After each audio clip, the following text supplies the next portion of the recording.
봉천동에는 사신 지 얼마나 되셨어요? 봉천동에는 우리가 80년에 장사를 하면서 14년 살다가 부천에 가서 20년 있다가 수원도가 있다가 2018년에부터 살았으니까 21년 살았네. 네. 아침에 사모님께서도 바쁘게 이렇게 나가시던데.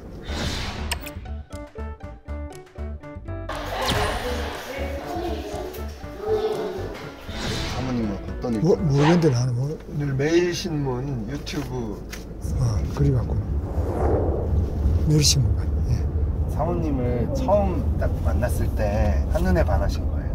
한눈에 반한 건 아니고 우리는 활동을 같이 한 거지.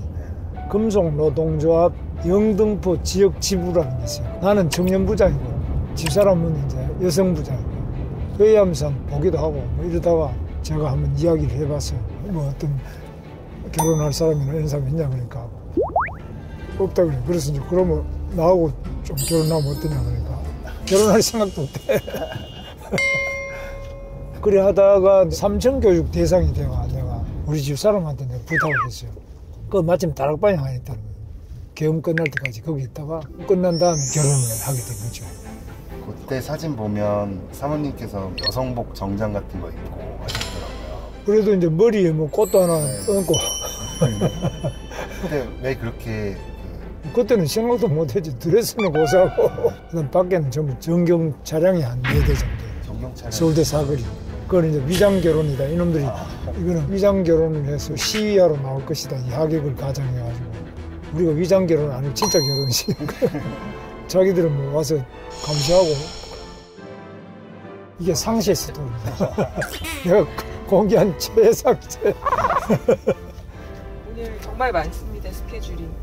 이 한번 보십시오. 이만큼 두껍습니다. 오늘 9시 그대로 했네. 오늘 가셔서 스튜디오에서 받을 질문입니다. MBTI는 우리가 JENTJ인가? ENTJ, NTJ. 대한 팬분자. 적자동행에는 뭘 하지 다시. 요게가 이제 이윤상 거죠. 안녕하세요. 안녕하세요. 아이고. 안녕하세요. 그래. 아이고 이렇게. 바쁘신데 시간 내주셔서 너무 감사합니다. 감사합니다. 아이고. 실제로 뵈니까 몸이 태권도. 굉장히 좀 단단한 느낌이 있어요. 태권도. 운동을 되게 많이 하신다고. 운동권. 턱걸이가 운동권. 운동. 그 운동 말고 턱걸이 같은 거. 태권도, 합기도. 오, 그런 걸 하셨어요? 운동을 좀 했죠. 자, 그러면 시간이 없으시다고 들어서 궁금한 질문도 뽑아봤는데 쭉쭉 좀 여쭤보겠습니다. 네, 좀 이렇게 가장 영향을 많이 받은 인물이 있다면 어떤 분이 있을까요? 아버지 영향을 제일 많이 받고요. 아버지요? 집에서는 그렇고 사회적으로는 이제 나는 이승만 대통령, 박정희 대통령 영향을 많이 받았어요.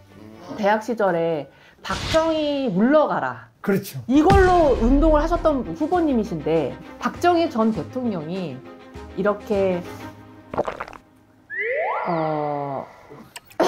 나 너무 불편해. 다 나를 빤히 쳐다보고 계셔. 나 지금 마음이 급해 죽겠네. 박정희 전 대통령이 미화했던 존재에서 영향을 받은 인물이 되기까지 김문수 후보님께 어떤 영향을 주셨는지 궁금해요. 이승만은 나는 아주 독재자 영감으로 생각하고 미워했어요. 나는 그렇게 생각해요. 운동권은 그렇게 가르치니까.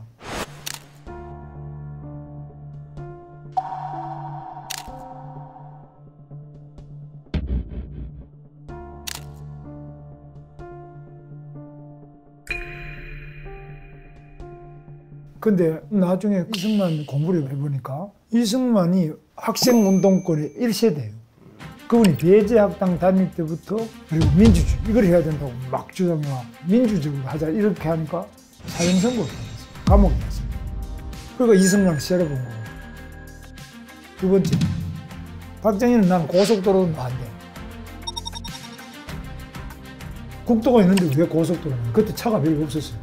이거 보니까 이게 산업고속도로예요. 또 사람들이 소통하잖아요. 우리 시골에 옛날에 가려면 시간이 오래 걸리면 못 가는데 지금은 고속도로 타면 금방 가니까 시골에도 자주 갔다 올 수 있고. 그럼 나는 젊을 때 그걸 반대했다.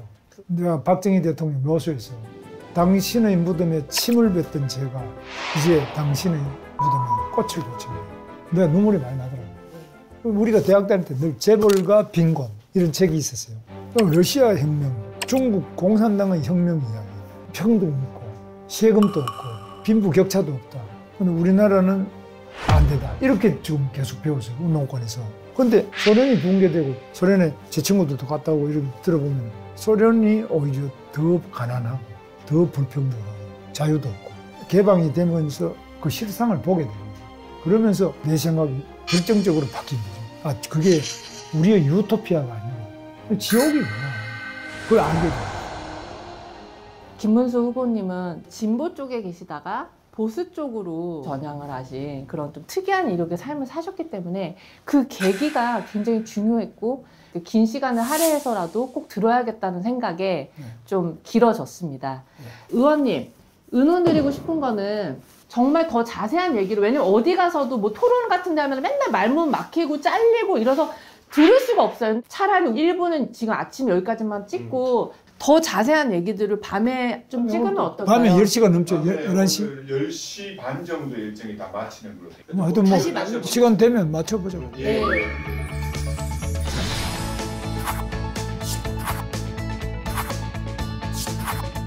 지금 서울역입니다. 아유, 안녕하세요. 힘드시죠? 또 오랜만에 뵙습니다. 오랜만이지. 장소는 같은데 밖에 까매. 해가 떨어졌어. 그러니까 이렇게 늦게까지 또 자, 그럼 바로 우리 두 번째 질문으로 넘어갈까요? 이어갈게요. 네. 사시면서 좀 가장 힘들었던 순간이 있었다면 가장 힘들었던 순간은 네. 고문 받을 때. 고문이요? 고문이 굉장히 힘들어요. 그러니까 영화 속에서나 보는 거지 그런 거를 실제로. 영화보다 더 힘들지. 제일 많이 당했던 게 86년 인천에서 5.3 직선제기 전투쟁이 있었고, 그때 5.50 때니까 군인들이 국회의원들을 막 기사들이 때리고 그냥 뒤집어 엎고 난리 나서, 내가 이제 노동운동하는 서울 노동운동연합이라고 있어, 서버련.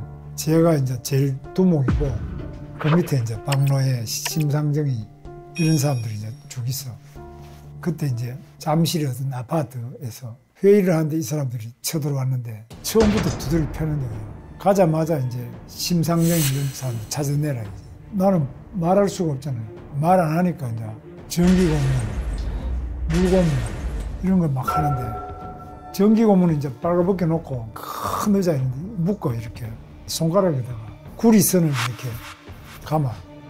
슬라이닥스라는 거 모르죠? 이렇게 돌리면 전압이 올라가. 빨리 돌리면 전압이 많이 올라가. 완전히 깨구리 뛰듯이 이 사람 푹쭉 뛰어. 그러면 이게 살갗이 딱 까져가지고 물을 또 들이부으니까 피가 이렇게 쫙 흘러요. 여기 전기공을 많이 받은 여기 붉은 반점이 막 생겨요.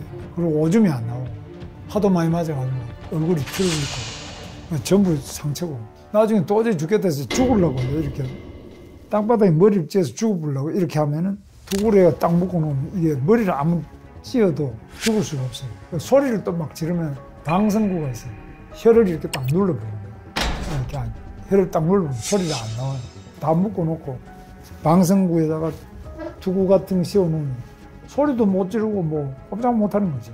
죽을 수도 없고, 보도사항에서는 죽을 자유도 없어요. 그렇게 얼마나 계셨던 거예요? 86년에 잡혀가서 88년 올림픽 끝나고 나왔거든요. 그럼 2년 넘게 계셨네요. 많이 있었지. 근데 풀려나서 그 다음에는 어떻게 하셨어요? 근데 내가 이제 감옥에 있는 동안에 소련이 무너진 겁니다. 예. 그때 고르바초프라는 소련 공산당 서기장이죠. 고르바초프의 당 서기장 보고가 있는데 그걸 가만히 읽어보니까 소련 공산주의 문제점을 비판한 거예요. 그래서 이제 정신이 아찔하더라고. 나는 그 당시에는 완전히 좌익 공산주의자였으니까 소련의 공산당은 우리 인류의 희망적 대안이 될 수 있다고 생각했어요. 스스로가 그 문제가 있다고 하는 거 가만히 읽어보니까 큰일 난 거예요. 그리고 동독도 무너져 버리잖아요.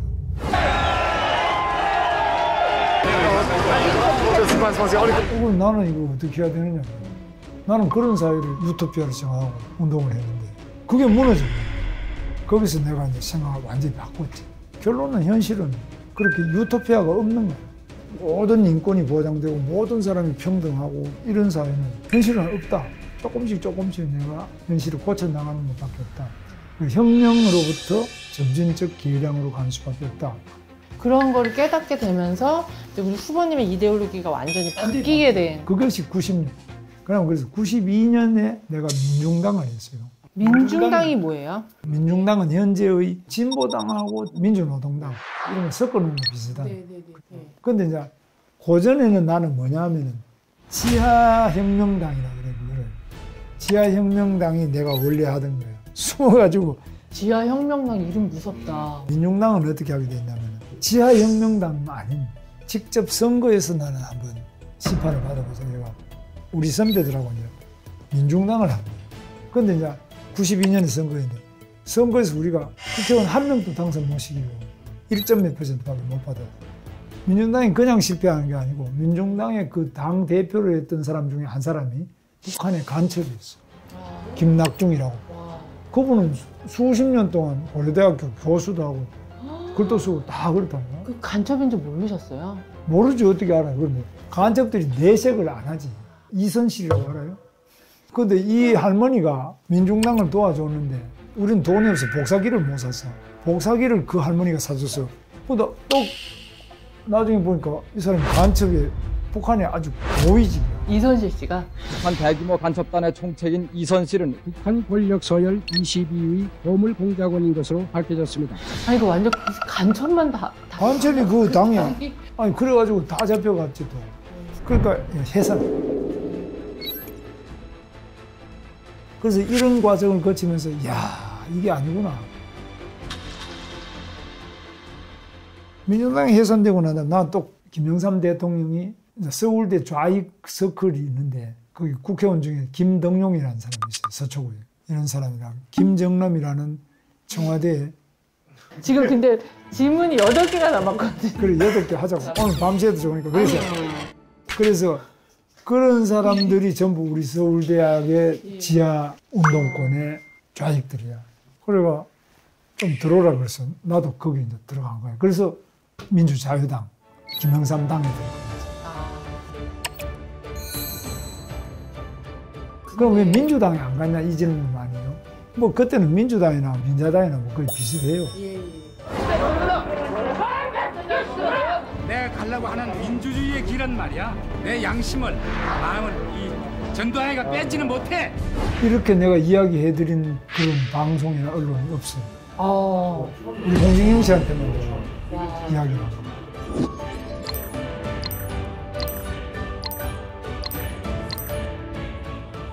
좀 분위기를 좀 바꿔서 좀 가장 행복했던 순간들이 좀 있었을지. 가장 행복했던 순간은 제 아내와 결혼을 해서 우리 딸도 낳고 이렇게 살 때 그때가 아주 좋아요. 지금은 더 행복하고 더 사랑하지.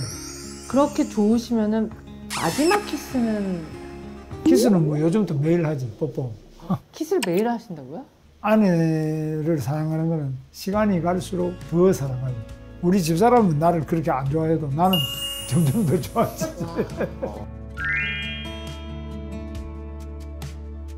이제 사시면서 가장 잘한 일이 있다면 어떤 게 있을까요? 나는 내 생각대로 살아온 것. 우리는 그때 막 5월 노래 있잖아요. 5월 노래 알아요? 5월 노래요? 5월 그날이 다시 오면 우리 가슴에 피. 생각 처음 들었어요? 왜 찔렀지? 왜 죽였지? 뭐 이런 거. 그러니까 그때 우리 그렇게 살았어요. 우리 어머님이 내가 25살에 돌아가셨는데 나는 학교 들어가자마자 데모해가 잘려버리고 또 복학식에 좋은데 데모해가지고 또 잘리고 이러니까 우리 어머님 유언이 문수야 졸업 좀 하고 데모하면 안 되나 그러시는데 졸업장을 내가 25년 만에 받아가지고 우리 어머니 무덤 앞에 가져가서 절을 하는데 눈물이 많이 나오더라고. 우리 어머니 생각이 나서 자꾸. 조금 분위기를 바꿔서 인생 드라마가 있다면 나 진짜 이거 재밌게 봤다. 영화 같은 거 이런 거 말이에요. 그냥 영화도 좋습니다. 예를 들면 사운드 오브 뮤직이다. 국제시장도 보고 무슨 택시 기사 나오고 그 택시 운전사. 드라마는 안 보세요? 그거는 매일 보는 건 시간이 안 되니까. 영화는 그냥 한 2-3시간 한 보니까. 노래방은 가끔 가세요? 안 가본 지 오래됐는데 하여튼 뭐 어쩌다가 한번 갈 때가 있지. 노래방 가면 좀 자주 부르시는 애창곡은? 찔레꽃 이런 것도 하나씩 부르고 그러지. 찔레꽃 좋죠. 찔레꽃하고 뭐 돌아가는 삼각집 이런 거 옛날에 돌아가는 삼각지. 그런 거. 마지막으로 여쭤보고 싶은 거. 내가 만약 대통령이 된다면 이 정책 3가지만은 하고 싶다. 내가 만약 대통령이 된다면 우리 청년들이 마음 놓고 그냥 결혼할 수 있도록 예식장 비용 이런 것도 확 줄여버리겠습니다.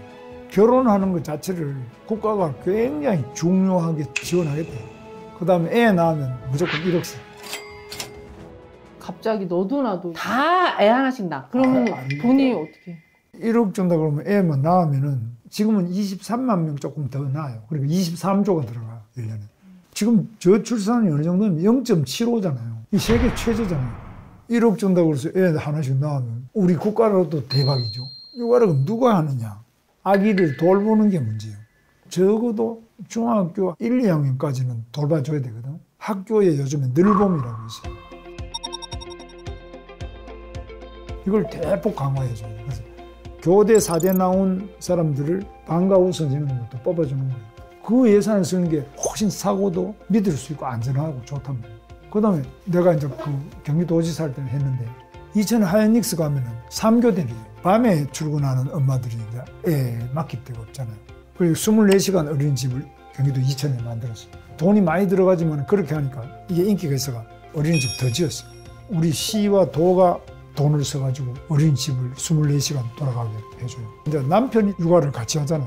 우리가 이제 고용보험에서도 엄마 1년 6개월, 아빠 1년 6개월 하면 3년의 육아휴직인데 이것도 부족하거든.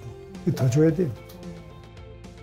국가가 정말 관심을 가지고 하면은 얼마든지 돈을 써야 돼요. 애 키우는데. 두 번째 이제 주택 정책인데 서울은 재건축, 재개발밖에 없어요. 땅이 없기 때문에. 그래서 내가 이제 한 게 GTX. 파주 운정지역에서 서울역까지 저는 1시간 반 걸리던 22분간 도착하거든요. 그러면 22분 같으면 출퇴근할 만해요. 그 다음에 저기 동탄에서도 서울역까지 한 30분 도착한다. 꼭 서울에 살 필요 없다고. 고속철도를 통해가지고 서울을 넓히는데 빠른 고속철도를 이용해서 서울에 빨리 진입할 수 있고. 그렇죠. 값도 싸게. 나머지 3번째는요? 세 번째는 지방에 내려가면은 노인밖에 없어.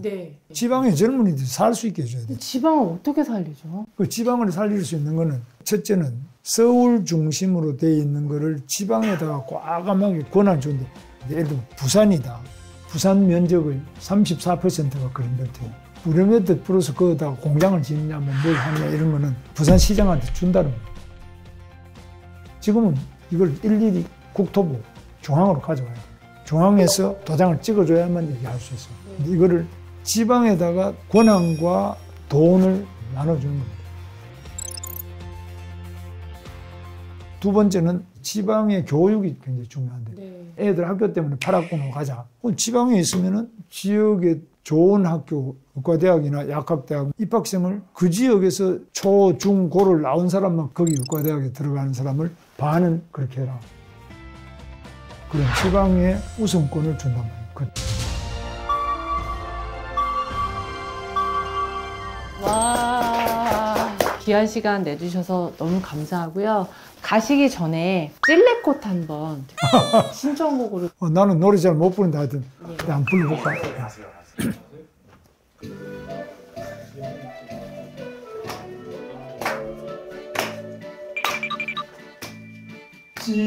찔레꽃 붉게 피는 남쪽 나라 내 고향 이별가를 불러주듯 못 잊을 사랑아. 됐죠? 운동권 저거 한번 불러보자. 뭐요? 어떤 거요? 운동권 노래 중에 그 바닥 쏟아신 거 아니에요? 군인의 노래. 나 그거 강희은이 노래 중에 이거는 행진곡 비슷해요. 이강산에 군인이 되어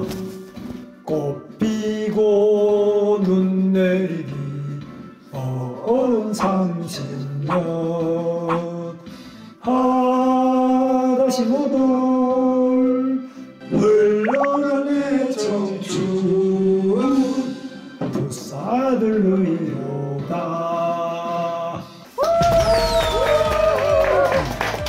수고 많으셨습니다. 감사합니다. 아이고. 천재가 되자 천재가 되자